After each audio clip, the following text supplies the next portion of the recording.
Okay, picture this. You come home after running a few errands. At first, nothing seems wrong, but then you notice things are kind of out of place. Drawers are open, your belongings have been tossed around. Someone has definitely broken into your home. Police arrive and begin documenting the scene. They dust for fingerprints. They photograph shoe prints. They collect evidence. Then one of the investigators notices a half-eaten Oreo. The officer picks it up, bags it, and logs it into evidence. Hi, hello, and welcome to another episode, I should say, bonus episode of True Crime Culinary, where we explore the strange intersection of food, history, and true crime. This month's bonus episode, Mea Culpa. We are in August. This is technically July's episode. Don't worry, you'll get another one this August. But this story in general, a little bit of a cuckoo's nest type story. I love giving y'all an extra episode that focuses more on foods that kind of like aren't around anymore. And so a few weeks ago, I was eating Oreos because Oreos, and I wondered where they came from because, of course, there are the Oreos we know and love. Then there's the Trader Joe's ones, which I think have like a toucan on them or something, right? And it's like, oh, that's the knockoff version of Oreo. But who made the OG Oreos? Well, hold on to your sides because we're jumping into some crazy filling. Now, as we do, let's go back to the beginning. That takes us back to the year of 1908. It's the first year of the ball drop. That was new to me. In Times Square, the Model T Ford debuted and a massive cosmic air burst. I'm going to edit out the trials, but that took me 4 times to say. Flattened over 2,000 square kilometers of remote Siberian forest. First of all, what? But it sounds pretty dramatic. And then, most importantly for today's story, Hydrox. Hydrox hit grocery shelves. It sounds like a Greek mythological animal to me, but in fact, it was the original Oreo that came out of what historians sometimes call the Biscuit Wars. So now let's go back even further to the late 1800s, which was a remarkable time for food manufacturing. Factories were replacing many small local bakeries. Railroads meant companies could suddenly ship crackers and cookies across the country. Machines could stamp thousands of identical biscuits every hour. The problem? Everyone had the same idea. So crackers went stale quickly. Manufacturers couldn't simply wait out a bad market. They had to get this out quickly to people, and they wanted them to buy them. And if everybody's the same, what's the one thing you can control? The price. This meant prices dropped lower and lower in an attempt to steal customers from competitors, kind of a race to the bottom. As someone who has spent their career in marketing, the idea is that you usually have a few groups of people who only buy on deals and people who are kind of what they call brand loyalists. So the idea with a lower and lower price is that you're like, hey, with a low price, I want you to try the product. And then hopefully you like it so much that you don't mind if I later bring up the price. It's kind of gambling in the marketing world. Eventually, in this biscuit war, several companies merged together in 1898 to form what became the National Biscuit Company, better known as Nabisco. Raise your hand if you knew that. I did not, but it totally makes sense. But not everybody supported that merger. One executive named Jacob Luce opposed it and later founded a competing company called Luce Wiles. And a few years later, Luce Wiles introduced its newest premium cookie, which was the Hydrox. It was trying to sell something that felt super luxe, super bouge. And instead of a plain biscuit, it had 2 crisp chocolate wafers surrounding a sweet vanilla filling. I mean, hello, sign me up. And remember, like at this time, candy, chocolate, sugar is not as ubiquitous as it is today. So something that looked like this beautiful chocolate cookie would have been like chef's kiss. But on top of that, they put a decorative embossing to make it look even more elegant. And so the filling on top of that made it super indulgent. So Hydrox wasn't just a chocolate cookie, it was Hydrox. But the problem is, when I read this name, I was like, Hydrox? I feel like I'm on a cleaning website. I literally worked for Clorox. It's very similar sounding name. And so like, what was this guy thinking? And apparently the name came from hydrogen and oxygen, as in water. This guy was wicked literal. It was supposed to sound pure and wholesome, which, okay, but maybe don't bury the lead. There's literally chocolate in this. Despite the name, Hydrox was a success, which is probably why 4 years later in 1912, Nabisco is like, we got to make our own delicious Hydrox, and they introduced the Oreo biscuit. And to modern eyes, it's almost impossible not to notice the similarities. 2 chocolate wafers, sweet white filling, decorative embossed pattern. And Hydrox supporters have argued for more than a century that Oreo copied the formula. The name Oreo is mysterious, and no one actually knows where it came from. One theory says it comes from the French word or, meaning gold, because early Oreo packaging was gold. Others think it was kind of just like a short, catchy name that looked good on a package. But over a century later, no one really knows for sure. But what about the parts of the actual Oreo?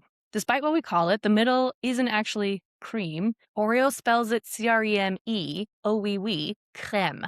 And that's basically a CYA because it's not actually dairy cream. It's primarily sugar combined with vegetable fats and flavoring to create a filling that's smooth, but more importantly, stable and shelf friendly. And it's kind of firm so that it holds its shape. So this super firm frosting, it can survive a zombie apocalypse. I believe so. I think it will hold its shape, which, funny enough, Oreo kind of planned for because in 2020, the company built what they called an Oreo vault on the Norwegian archipelago of Svalbard, home of the famous global seed vault. It was mostly a marketing stunt, but somewhere near the North Pole, there's essentially a backup stash of Oreos waiting for the apocalypse, maybe also Santa. So I'm just saying, when in doubt, head to the North Pole, you're going to have Oreos. Because of the shape, this cookie, again, stacks efficiently, and the chocolate cookies themselves are something called black cocoa.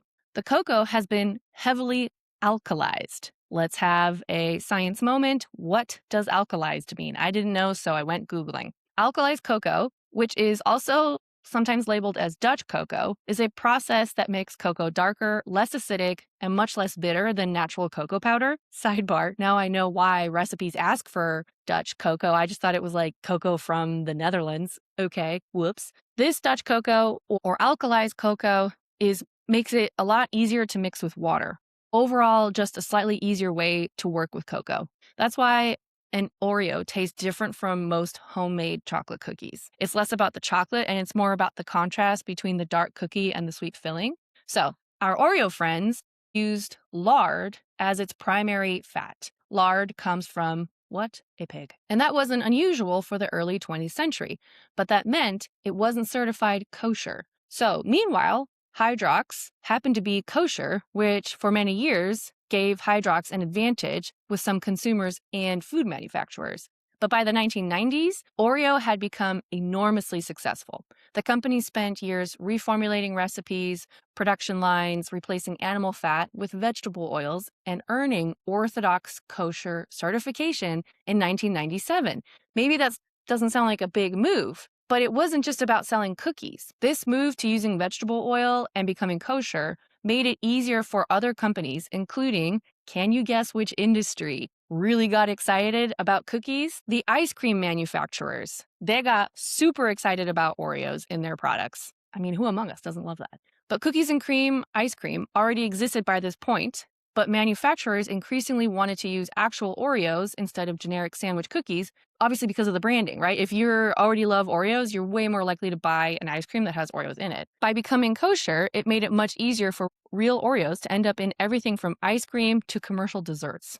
Like going kosher wasn't the reason that Oreo won, but it definitely helped Oreo spread far beyond the cookie aisle. So the funny thing is I had never heard of Hydrox in my life, but I did ask my boss and she immediately was like, I remember them. So I dare you to ask your parents, grandparents, if they remember Hydrox and email me at truecrimeculinary@gmail.com and tell me which one is their favorite. So why did Oreo ultimately beat Hydrox somewhat slowly and painfully? Well, a lot of it comes down to marketing, honestly. Oreo became one of the most recognizable brands in the world with like wicked number of expanded flavors. Basically, you can find any combination. They also built rituals like the kind of like twist, lick, dunk, and they kept reinforcing the idea that Oreo wasn't simply a cookie, it was the sandwich cookie. And then eventually Oreo became so famous that people assumed Hydrox must have been the knockoff. And the name backfired because, again, it really sounds like it's a cleaning product.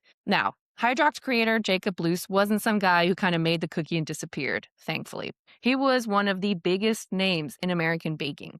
After leaving what became Nabisco, again, he built Wow's Biscuit Company into one of the country's largest baking companies. And eventually, you probably knew it by another name, which is called Sunshine Biscuits. And if Sunshine sounds familiar, that's because traces of Jacob Loos's company are still kind of in grocery stores today. Have you heard of our friend Cheez-Its? A absolute staple for driving the countryside. They started under Sunshine. Vienna Fingers, also Sunshine. Hydrox may have lost the cookie war, but the company behind it absolutely did not just disappear. Luce himself eventually retired because of poor health and died in 1923. He and his wife never had children, so much of their fortune went towards parks, hospitals, and charities around Kansas City, which is kind of great. I love that little factoid. The guy who gave us the original sandwich cookie also left behind a pretty generous legacy, and thus the original had become the imitation. Today, Oreo sells around, can you guess, 34 billion with a B cookies every year. That's roughly 92 million Oreos every single day. More than 500 billion have been made since 1912. Okay, but speaking of being 1 in a million or trillion or billion, let's go back to our story of the burglar. As it turns out, this guy basically broke in and ate like a salad and this Oreo. But the saliva from the Oreo meant that they were able to compare his DNA to an existing database and arrest him. So, despite the fact that he was trying to eat a balanced meal, and who among us doesn't want dessert, he still got in trubs for breaking and entering and, stealing salad. So the next time that you don't finish your Oreo, remember, it might finish you.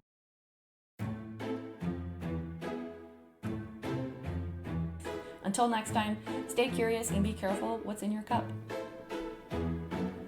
Check out our show notes for sources, hit that subscribe button, rate and review the podcast anywhere you listen.